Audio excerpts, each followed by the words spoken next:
नमस्कार दोस्तों आज हम ऐसे देश के बारे में बताएंगे जहां एक समय ऐसा था कि इस देश के लोगों के पास खाने तक को नहीं था और गरीबी भी इतना ज्यादा थी कि कितने लोगों को भूखे अपनी जान गंवानी पड़ी थी। यहाँ कोई भी नेचुरल रिसोर्सेज नहीं थी, लेकिन फिर भी इस देश ने कुछ ऐसा किया जिसकी वजह से कुछ ही सालों में ये गरीब देश दुनिया के एक अमीर देश बन गया। और आपको बता दें गाइस कि पहले इस देश में लोग गरीबी के कारण मरते थे, लेकिन आज यहाँ 6 में से एक आदमी करोड़ों रुपया के मालिक है। वही जीडीपी पर कैपिटा में दुनिया का दूसरे नंबर और एशिया में नंबर 1 पर आता है। तो गाइस आखिर ये देश इतना ज्यादा विकास कैसे कर गया, इस वीडियो में सारे चीजों को जानेंगे। बस आप लोग वीडियो के अंत तक बने रहिएगा। दोस्तों हम जिस देश की बात कर रहे हैं वो कोई और नहीं बल्कि सिंगापुर है। जी हाँ गाइस, दोस्तों 1965 में सिंगापुर की हालत इतनी ज्यादा खराब थी कि उस समय लोग भूख के कारण लोगों की मौत हो जाती थी। लेकिन दोस्तों अगले 25 से 26 सालों में ये सिंगापुर इतना ज्यादा बदल गया कि दुनिया देखती रह जाती है। दोस्तों सिंगापुर एक हाईली डेवलप्ड, हाईली इनकम वाला देश बन जाता है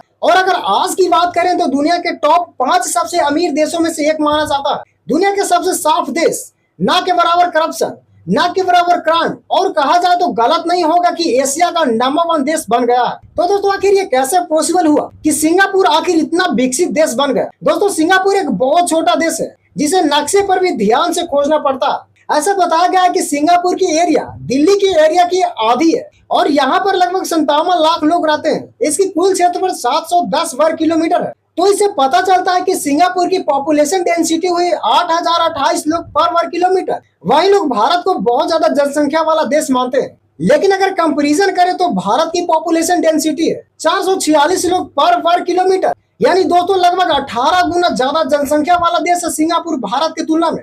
दोस्तों सिंगापुर का जो नाम है वो संस्कृत शब्द से हुआ है सिंगपुर। सिंग मतलब लाइन और पुर मतलब शहर या सिटी, तो इसे सिंगापुर का मतलब हुआ द लाइन सिटी। वहीं दोस्तों यहाँ पर रहने वाले लोगों की बात करें तो यहाँ अलग अलग धर्मों के लोग साथ में मिलजुल कर रहते हैं। अब दोस्तों यहाँ से सिंगापुर के बदलने का रास्ता खुल रहा था।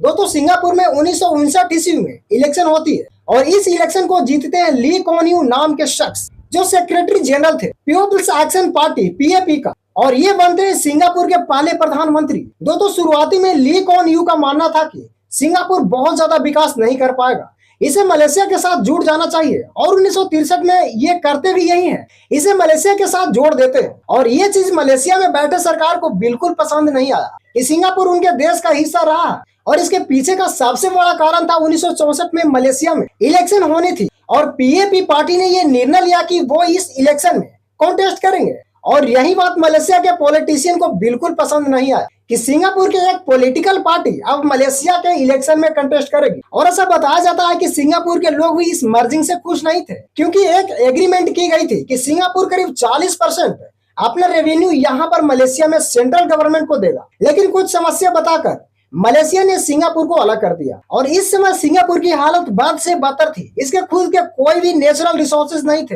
तो फिर सिंगापुर के प्रधानमंत्री ली कुआन यू ने अपने देश की स्थिति को सुधारने के लिए तुरंत अपने देश सिंगापुर के लिए काम करना शुरू कर दिए। सबसे पहले इन्होंने 1967 में एशियन ग्रुप की स्थापना करते हैं, association of south east Asian Nations, जिसमें 5 देशों के foreign minister Indonesia, Malaysia, Philippines, Singapore और थाईलैंड सभी एक साथ आ जाते हैं। अब साथ आ गए तो इसका मतलब ये नहीं कि अब सिंगापुर को आर्मी की जरूरत नहीं होगी। ली कुआन यू ने अपने देश के डिफेंस के लिए नेशनल सर्विस इंट्रोड्यूस करते हैं कि सिंगापुर के लड़का 16.5 साल की उम्र का होगा, उसे नेशनल सर्विस के लिए रजिस्टर करना होगा और 18 साल के बाद उसे एलिस्टमेंट करना पड़ सकता है किसी भी दिन। फिर हर 18 साल के लड़के के लिए कंपलसरी बना दिया गया कि उसे आर्मी डिफेंस फोर्सेस ज्वाइन करनी पड़ेगी कुछ सालों के लिए। और दोस्तों अगर किसी भी देश को जल्दी में विकास करना है तो शिक्षा पर बहुत ज्यादा फोकस किया जाना चाहिए, ना कि भारत की सरकार की तरह शिक्षा पर ही सबसे ज्यादा टैक्स ठोक देना चाहिए, जिससे आम लोग शिक्षा से काफी दूर हो जाए। सिंगापुर ने देश में कंपलसरी प्राइमरी शिक्षा है, पब्लिक एजुकेशन है और यहाँ की सरकार बहुत ही अच्छे स्कूल और कॉलेज बनाए हैं जिसमें बहुत ही कम फी पर शिक्षा दिया जाता है। ऐसा कहा जाए कि ऑलमोस्ट फ्री पर ही शिक्षा दिया जाता है तो गलत नहीं होगा। दोस्तों जैसा कि आप लोग इस वीडियो में जाने कि सिंगापुर में पहले कोई भी नेचुरल रिसोर्सेज नहीं थे जिसे बेचकर पैसे कमाए जा सके। तो दोस्तों आखिर यहाँ के लोग पैसे कमाते कहाँ से? गाइस आजादी के समय सिंगापुर की जमीनें एकदम बंजर थी और ऐसे केसेस में इकोनॉमी को तुरंत ही शुरू करना होता है, जिसे 2 प्रकार से किया जा सकता है। पहला, बड़े बड़े इंफ्रास्ट्रक्चरल प्रोजेक्ट बनाए और दूसरा सरकार इकोनॉमी को खोल देते जिससे बाहर की कंपनी इन्वेस्ट कर सके देश में। और ली कुआन यू ने ये दोनों चीजें करी। इन्होंने सरकारी पैसों को बड़े बड़े इंफ्रास्ट्रक्चर प्रोजेक्ट में खर्च की, जैसे वर्ल्ड क्लास पोर्ट बनवाया, वर्ल्ड क्लास एयरपोर्ट बनवाया। दोस्तों आपको बता दें कि आज के समय में सिंगापुर के एयरपोर्ट देखोगे तो आश्चर्य हो जाओगे, ये दुनिया का सबसे अच्छा एयरपोर्ट है। दोस्तों सिंगापुर का एयरपोर्ट ऐसा लगता है जैसे एयरपोर्ट के अंदर ही पूरा का पूरा शहर ही बसा दिया गया है। वहीं वर्कर्स के लिए घर बनाना,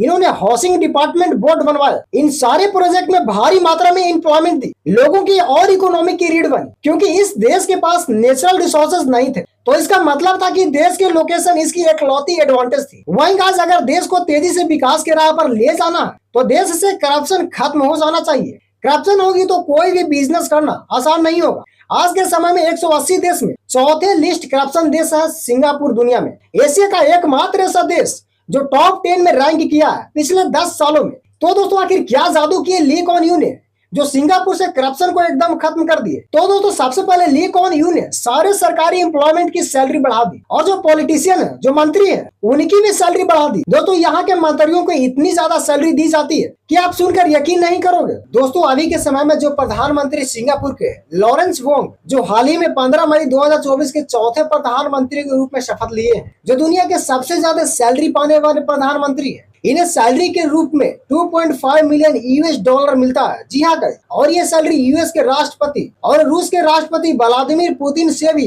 काफी ज्यादा है। और ऐसे ही यहाँ के सरकारी एम्प्लॉयज के साथ किया जाता है, इन लोगों को भी काफी अधिक सैलरी दी जाती है। दोस्तों यहाँ का सरकार का कहना है कि अगर सैलरी ढंग की दी जाएगी तो सरकारी एम्प्लॉयज और मंत्री करप्शन करने के लिए ज्यादा इंकरेज नहीं होंगे, क्योंकि इन्हें पहले ही इतना पैसा मिल रहा है। वहीं दोस्तों इतने सैलरी मिलने के बाद भी अगर कोई मंत्री करप्शन कर रहा है तो उसे कड़ी सजा दी जाती है। सजा के तौर पर 1 लाख डॉलर का फाइन और 5 साल तक के जेल जाना होता है। वहीं दोस्तों अगर यहाँ के पर्यावरण की बात करें तो 1972 में सिंगापुर सरकार ने ट्री प्लांटिंग डे लॉन्च किए थे। ये एक ऐसा दिन होगा जहाँ सभी लोग पेड़ पौधे लगाएंगे। और दोस्तों ये चीजें इतना ज्यादा सक्सेस हुआ कि सिर्फ 10 सालों के अंदर अंदर जितने लोग सिंगापुर में हैं उतना पेड़ लगाया गया। ये काम सिर्फ 10 सालों के अंदर अंदर हुआ। इन्होंने अपने यहाँ के नदियों को भी पूरी तरह साफ कर दिए और वर्तमान में दुनिया के सबसे बेस्ट ईडन गार्डन आपको देखने को मिलेगा। और दोस्तों यहाँ के लोगों को इतनी अच्छी स्किल सिखाई गई कि अब बड़े बड़े इंडस्ट्री में काम करने लगे। दोस्तों हैरानी की बात यह है कि इतना सब कुछ अपने देश के लिए करने के बाद ली कुआन यू की कोई भी स्टैचू, मूर्ति देखने को नहीं मिलेगी। दोस्तों इनका फोकस सिर्फ और सिर्फ अपने देश के विकास पर था, ना कि अपने इमेज को बढ़ाने को था। दोस्तों ली कुआन यू अपने देश को कहां से कहां तक पहुंचा दिए, ये तो अब आप समझ ही गए होंगे। दोस्तों इन्होंने सिंगापुर के विकास इतनी चमत्कारी तरीके से किए कि वो अगर चाहते तो सिंगापुर के जनता को रियल हीरो के तौर पर दिखा सकते थे। वो चाहते तो भारत की नेता की तरह अंत वक्त मना लेते कि देखो मैं सिंगापुर के लिए भगवान बनकर आया हूँ, मुझे भगवान ने स्पेशल आप लोगों को सेवा करने के लिए भेजे है, मैं सिंगापुर को कहां से कहां तक पहुंचा दिया।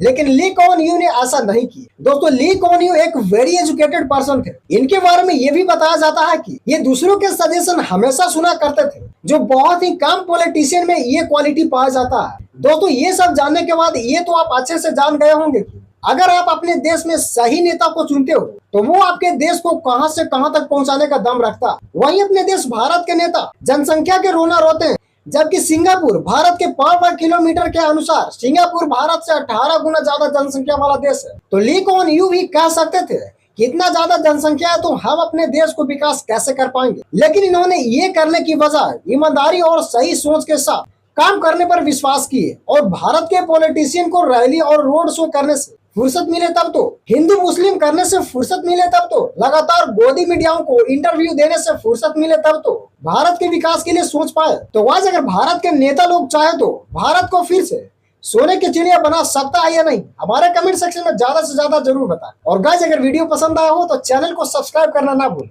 मिलेंगे इसी तरह के नेक्स्ट वीडियो में। जय हिंद।